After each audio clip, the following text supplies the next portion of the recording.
The Arnold Palmer Invitational is this week at Bay Hill Golf Course. Welcome, everybody, to Tea Time. I'm Andy from WagerTalk.com, being joined, as always, by my fellow golf betting expert, Nick Borrman. We're going to break down the course. We're going to break down the field, the players. We're going to talk some total strokes gained, to give you some Draftkings Darlings, some outright winners and top 10s, players that can trip you up, all that fun stuff. We're going to start, though, something new. We're going to do this real quick at the beginning of every show. Nick and I are going to start today doing a one and done. I know we should have started it at the beginning of the season, but we're going to start now. Very simple. It's a basic one and done rules. We each pick one player that week, and we get the prize money for that. So, Nick, week one, who are you going with? Yes, per viewer request. So if you have any requests, throw them in there. We do read, we do listen, and do try to put whatever you guys ask for in the show. So my one and done. Listen, I don't need to explain why Scottie Scheffler is a good choice this week, but I'll explain just a quick second of the strategy. Great photo. When it comes to one and dones, you're trying to get as much money as you can, and when you win, you're picking outright winners, basically, right? You're trying to get somebody that's going to win it. When you're using a guy like Scottie, you want it to be, if he wins, he's going to get the most bang for the buck, and those are signature events and majors only. Signatures are actually paying a little bit more than majors. So listen, I looked at it like this. You could take him at Augusta. You could try to find another signature, which he's getting very good at winning and getting repeat success at. Bay Hill is it. So while it's, I guess, square to throw Scottie on there, you're going to use him at some point. And if it's not Augusta, I think this is as good of any place as you're going to find. So I like Scottie Andy this week as the one and done. Last week, I did have Joe Highsmith. I know he started this week, so clearly I would have had all the winners prior to that. But we'll start with a fresh slate now. We're going Scottie. Who you got? I'm going Justin Thomas here. 2 straight top 10 finishes in his last couple tournaments, and good course history here. 12th last year, 21st the year before. So you got some tough big names. We'll talk about some of them and what we're going to do with them. But you got a mixture of some big name guys that either A, haven't been playing great or haven't been playing well here recently. And Justin Thomas checks those boxes. So I will do Justin Thomas as my one and done. All right, Nick, let's talk about Bay Hill course. I think the weather is going to be the biggest theme, so we'll just talk about the course here a little bit. About 400 yards. It's a par 72. And the weather is going to be big, but this is a course that you got to play good everywhere. The par 4s are pretty tough. You've got 3 par 5s that are 555 yards. You got water on some of these holes. It's a really good course. We were just talking before about, I think Joe said they bitchified the course last week and made it too easy. I don't think that's going to be the case this week here. I think this is going to be one of the key stats is proximity to the hole, because it's one of the toughest courses on tour. The approaches can be pretty long. If you're coming out of the rough, you're going to have a hard time getting the ball to stop. The weather, here's what we know about the weather at the time of recording this on Tuesday morning. It looks like it's going to rain on Wednesday, wind on Thursday. It's going to tail off a little bit towards the late afternoon, early evening, but it looks like everyone's going to be playing in wind on Thursday. Calms down on Friday and Saturday, and then the big problem is thunderstorms on Sunday and rain on Monday. That's a big problem because we got the players the week after. So they're going to have to get real tricky with what to do about closing out this tournament. So, Nick, I think Thursday is going to be very, very difficult. I think Friday and Saturday you could see a little bit lower scores. And then Sunday, I have no idea. It's a great test. The rough should be thick and tall. It's 3 inches. I don't think they've messed with that like they did last week, which was, pretty bad. But rain on Wednesday, you could have some pretty thick, sticky rough. So proximity to hole and driving accuracy is going to be the 2 stats I'm looking at. What's your take on Bay Hill? What I'm hearing on the rough end is they're actually letting it grow to 4 this year. All right, it has always been standard. Let's go. Yeah, it's been standard at 3 here, but they're letting it grow even higher. And this course is difficult, as you said. You got to get the ball in play, especially if that rough is longer. All the scoring at this place, and this is, Tiger Woods won 82 golf tournaments by doing one thing. He said, par all your par 4s and par 3s and just eat alive the par 5s. Last year, Scottie went 12 under on the par 5s, finished the tournament at 15 under. Pretty significant, and he won by 5. This course, just to give you an idea how difficult it is, in the last 6 years, 3 years the winners have reached double digits under par. 3 years they haven't. But a total, Andy, of just 6 players have reached double digits under par over those 6 years. So tells you right here that it's very, very difficult. And the greens are always fast. They're like up in the 13.5 range on the stimp, which is Augusta fast. So being able to have spin on your shots and hit from the fairways is paramount, but it's not easy to do. The fairways are pretty narrow. The course can, routinely ranks in the top 10 hardest to find the fairway, just 54% on average. And that, of course, in turn has a major effect on finding the greens, also ranking in the top 10 as far as difficulty in finding the greens in regulation at under 60%. It's 58% average over the last 6 years. So this course is not easy. It's no wonder that 8 straight years now the course has played over par in each round. The length is there. You're going to face a lot of 175 yards or longer into the green. So you got to get guys that drive the ball well. You got to get long iron players. Who made a career out of long iron players was, of course, Tiger Woods. He killed it here. But the best long iron players are your Rorys, past winner, Scottie, past winner. Even DeChambeau has won here. So it kind of does fit the same skill set over and over and over. Last thing I'll mention is kind of past, if you're looking for outright winners, you got to have course knowledge around this place. So 7 of the last 8 winners have finished inside the top 15 in a previous edition of this tournament. So you just got to know your way around it a little bit to have some success here. And Andy, you hit the hit on the weather. The only part I'll add to that is I'm curious to see sometimes when, like Thursday, for example, sometimes if that wind doesn't kick up until a little bit later in the day, it's possible there's a wave or at least a couple hours Thursday morning that could be very scoreable coming off a wet Wednesday. So nothing to know now. It's too early to tell, but I'm going to check that forecast Wednesday night and see what the hourly looks like for the wind. But other than that, it's kind of a crapshoot this week with the weather, which is always fun for us to watch. Yeah, absolutely. If you're like me and you like betting the individual round scores, yeah, Wednesday night you're going to know a lot about what it's going to be like. So there's been some waves in the past year where guys have gone really low because the course was wet. Yeah. And I always go back to Justin Thomas saying, if the greens, if we can hit fairways and the greens are receptive, these guys are just always going to go low. So yeah, keep an eye on the weather on Wednesday. I always do my favorite hole, Nick. This is an easy one. It's that the 6-hole par 5, 555 yards, the one Bryson made famous, where he drove it over the water and left himself 70 yards for his second shot on the par 5. Yeah. But for those that don't drive it that far, it's just amazing. It's a really tricky drive. It curves to the left. Water is all along the left. But if you bail out to the right, you're going to leave yourself a tough approach. And there's water right next to the green on the left side. So you got to hit the fairway, and then you got to hit the green. If you do, you got an eagle. You got a birdie look. Hit it in the water, you're staring at a big number. You hit it in the thick rough off to the right. It leaves a really dangerous approach shot trying to come out of the thick rough when you got the big bunker on the right side, the water on the left. So I just love that hole. I think it's, yeah, there it is. I just think the tee shot just looks so cool from behind the players, just seeing where they're trying to aim. It's one of the more cool tee shots, I think. So how would I play this one? Probably yank it into the water, one, tee it up, maybe just hit a wedge off the tee to get it in play for my third. I don't know. No, I would not be looking at birdie on this one, I don't think, Nick. So we'll go to the 18th hole rating. This is the par 4, 458, pretty solid finishing hole. Fairway is not terribly wide, and then it gets really thin when the water kind of creeps in on the right side. It makes the fairway really, really narrow. The green is just massive. Like, this is one of those greens where if the pin's in the front one day and then the pin's in the back the next day, it's like a 20-yard, 30-yard difference in your tee shot. So that's pretty fun. You could have some insanely long putts here.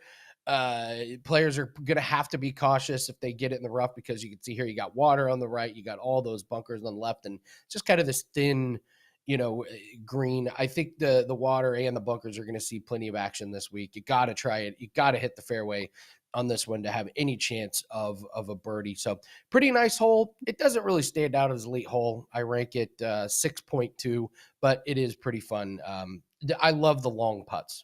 I just like, if somebody hits it the rough and they're like, I just got to get it on the green, you can see what a just insanely long putt. So pretty fun hole. 6.2 is the final ranking. All right, let's talk some total strokes gained here. Let's put up the graphic. Nick breaks down total strokes gained the last 3 months, 6 months, and 12 months. We finally have one of these graphics with big names on it. So Nick, walk us through. What's our takeaway from the strokes gained this week?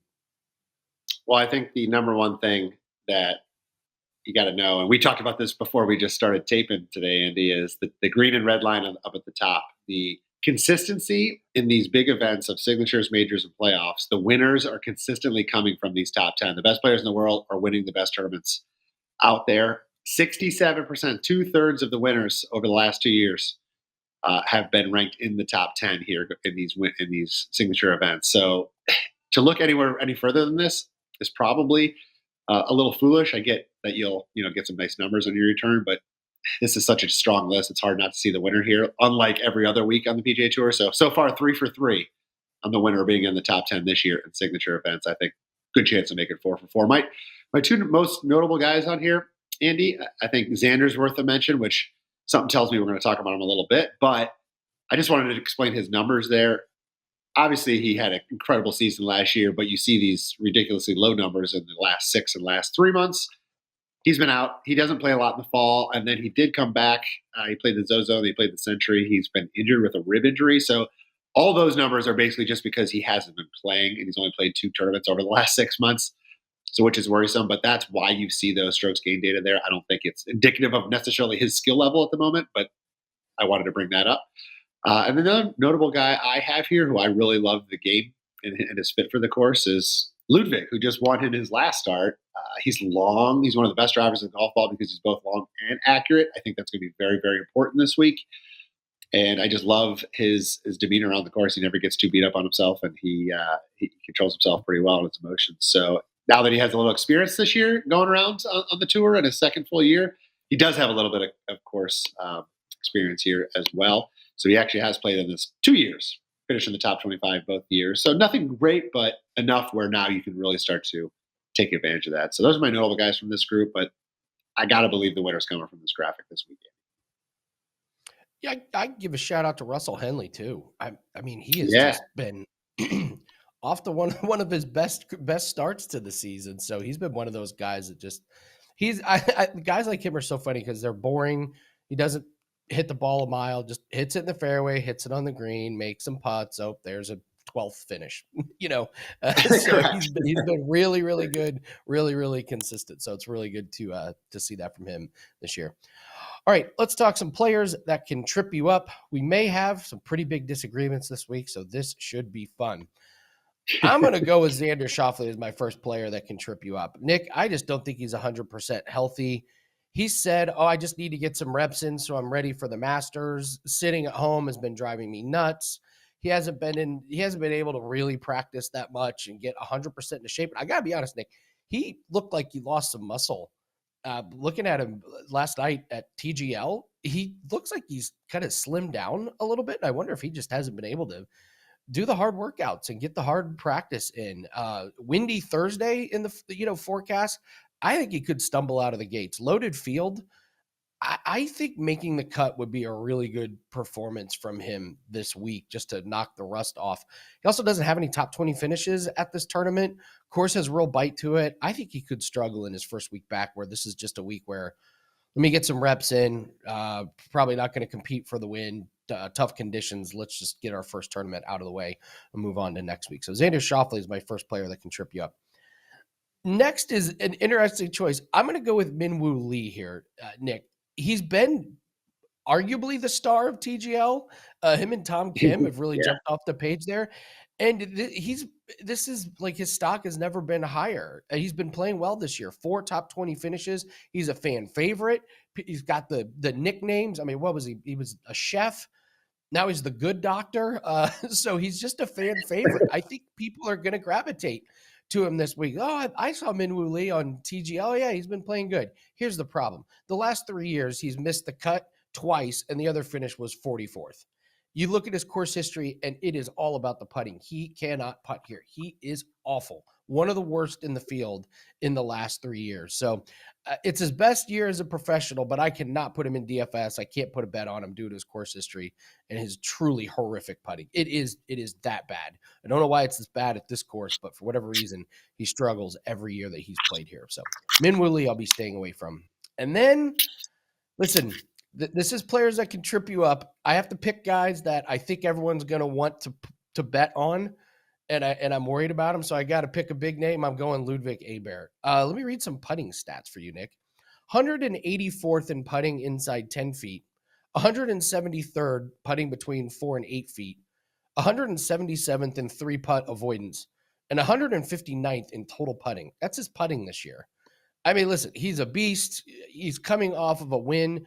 My problem with him is his stock has never been higher. You're paying an absolute premium for him, and he's only finished 24th and 25th in the 2 times he's played here. I just think he's a bit overvalued. Priced as a top 3 player, he's going to have to finish top 3 to return value. Can he do it? Yeah, but I don't trust his putting. I just don't. Not to get into the top 5 this week with this loaded field. So Xander Schauffele, Min-Woo Lee, and Ludwig Aberg are 3 players that I think can trip you up. All right, let's go to your first player that we're looking at outright. But first, Nick, tell everyone what you have up for this week at WagerTalk.com. Why do you got to be so negative about my buddy Ludwig, man? Love that kid. Right now, Andy, MLS season in full swing, 2 weeks under their belt, off to a 5-2 plus 9 unit start. Couldn't have asked for a better start as we go for our 7th straight winning season. So again, now's the time. Grab that. The season runs through the end of December. So you can find that over my page. And then this week, midweek, we got European Soccer Champions League going on, round of 16. So big matches on Tuesday, big matches on Wednesday. I have a best bet going for each day. So those are available right now as well. And then preview next week is the players. This is a week Andy and I usually do a good golf promo to get you through the players and the Masters. So look forward to that coming next week as well. All right. Let's do it head to head. Who's your first outright you're looking at this week? All right. Xander Schauffele. Okay. Everything Andy said, I agree. He's risky, right? He hasn't played 6 months. He's only played twice in the last 6 months. They weren't good starts. Obviously, they were tied for 44th at the Zozo, which that one was a surprise because he had hit 18 straight top 25 finishes at that point. So it was like, what, tied for 41st? Where the heck did that come from? The Century in January, tied for 30th. Okay, the fall's off. Now it's like you're out of rhythm a little bit. Turns out he's dealing with a rib injury, right? So very concerning, no doubt about it. And I'd be lying if I said this isn't a risk, because it is. But I'm a guy that's all about the number. And when you see numbers that you don't really see that often, I kind of tend to gravitate towards them. 20-1 for Xander Schauffele right now, I think. I mean, I don't know the last time we saw that. And assuming he gets back a start or 2 that are strong, we're never going to see 20-1 again. We didn't see it at all last year. So I'm just kind of a proponent aware of his prices. I think it's probably appropriate to be where it is because of the fact that he's been missing. So I see 1 of 2 things happen. He either struggles to make the top 50 and make the cut, as Andy says, and just lucky to be there, or the guy finishes in the top 5 and is giving us a chance on Sunday. It's probably asking a little bit much this week. I won't lie, but I love his number, 20-1. I just don't think we see it. Top 10 plus 175, I think, is pretty solid. He can still, he's as consistent as they come, even though he has an injury. He what was it, 57 straight cuts made as the tour's active leader. The next is Scottie at 47. And then third place is Morikawa at 20. So it just shows how consistent he has been for as long as he's been. So it is a worry. I won't lie. But Xander's a man. I like his number. I think, again, it's either we're out of this early and we don't care, or we're going to have a sweat on Sunday. I'm hoping for the latter, obviously. All right. That should be fun to see what Xander does this week. Yeah, absolutely, for sure. All right, we're going to talk about some DraftKings Darlings, but first, it is the last day for our 30-day special that we're running. We're knocking $100 off of a 30-day pass in all sports. And listen, we like running specials on all sports because what we do is we build bankrolls through a lot of sports. We're not going to be firing off big bets on nationally televised games. Our bankrolls are business. We bet on spots where the lines are soft and it's proven in the results. 128 units in 2024. We're already up 40 units in 2025. Number one in all sports over the last 2 years. We're on a 22-8 run in all sports. We look at our bankroll like an investment. For everyone that has stocks, you know, if you're up 40% this year, you're doing really good. Well, that's what our bankroll is. Every year, our bankroll returns incredible returns, 93 units in 2023. So we don't just look at individual spots. It's a long-term approach for us. So if you want to jump on board for 30 days, we're knocking $100 off, wt.buzz/AL. Tuesday is the last day that you can get it. So if you're looking for long-term deals and you're looking for a discount on that, today's the last day, wt.buzz/AL. We've been building bankrolls for years. We've helped clients a ton with this. We can help you with your bankroll, so don't miss out on any of these plays. Again, up 40 units this year. Don't miss out on these plays, guys. That's too important to not be building your bankroll here. All right, let's talk Draftkings Darlings here. Pretty easy for me this week. Nick, guys jumped off the page here. We'll go with Christian Bezuidenhout at 6,500. He's made 4 straight cuts in a row this season, and he's made the cut 4 out of the last 5 years playing here.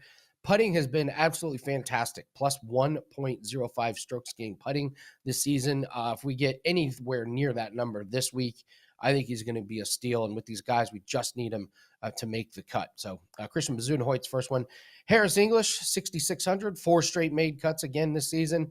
Plays well here, 21st, 2nd, 26th, and 9th in his last 4 tournaments at Bay Hill. I wish his tee to green numbers were better, but his putting has been really, really good. That's gotten him out of jail in a few tough spots. So I'm just going to depend on his course history and putting to make the cut at 6,600. He's one of these guys that just always pops up on the leaderboard at this event year in, year out. So really surprised to get 6,600 here. And then I'm going to put Theegala in here at 7,400. I think Theegala is a little bit overrated, but I think we've gone too far here with the value. Listen, he has not been great, but he's made the cut in every tournament this season, and that's 13 straight made cuts going back to last season. He finished 6th and 14 the last couple years here. So 7,400 on Theegala, yeah, I think the value is kind of shifted a little bit too far to where I thought he was overvalued to start the year. Now I think he's a little bit undervalued. So Bezuidenhout, Harris English, and Sith Theegala are the DraftKings Darlings. Last week, Nick, I finished 51st in a tournament out of 100. Really bummed about that. And I only had one guy miss the cut. So I was just in a tournament where everyone nailed all of their picks. Normally you get one, if you only have one guy miss the cut, you're still probably going to cash, but just barely missed out on the cash last week. So hopefully we'll get back to the winners. The full lineup is on the free article on my page, the wt.buzz/AL. You can go there, get the free download. You see the full DraftKings lineup as well as all the write-ups for the DraftKings Darlings and players that can trip you up.